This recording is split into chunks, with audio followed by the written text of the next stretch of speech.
On today's Core of the Bible Daily Insight, we have another brief insight that looks at how God knows and provides refuge for those who trust in Him.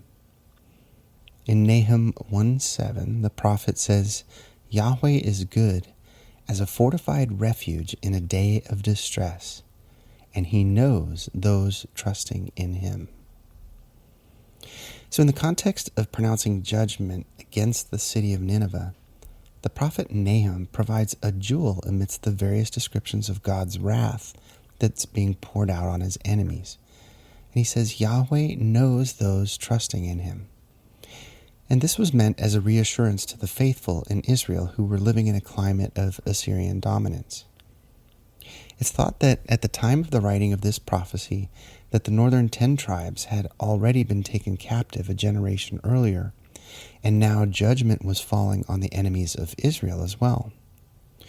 What guarantee was there that they also would not be swept up in the surrounding warfare? To this, Nahum simply says, Yahweh knows those trusting in Him. This Hebrew conception of knowing conveys real knowledge, that is, a distinguishing, a recognizing, being acquainted with someone. And this is how Yahweh lives among His people. He knows them and understands them. He's familiar with their ways and their character. In Psalm 1, the psalmist writes, "For Yahweh knows the way of the righteous, but the way of the ungodly shall perish." In 2 Timothy 2, Paul writes, "Nevertheless, the foundation of God stands sure, having this seal, Yahweh knows those who are His, and let everyone that names the name of Messiah depart from iniquity."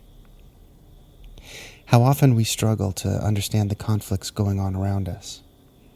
Sometimes it may feel as if we're lost in a sea of corruption and opposition. Yet, if we're trusting in Him and seeking His kingdom and His righteous ways, we can rest assured that He knows and distinguishes us as His own, and that He is that refuge in which we can be safely sheltered. Well, I hope today's brief insight was helpful for you. As always, feel free to visit coreofthebible.org for hundreds of Bible articles like this, along with other podcast episodes and videos. Thanks so much for listening today. Take care.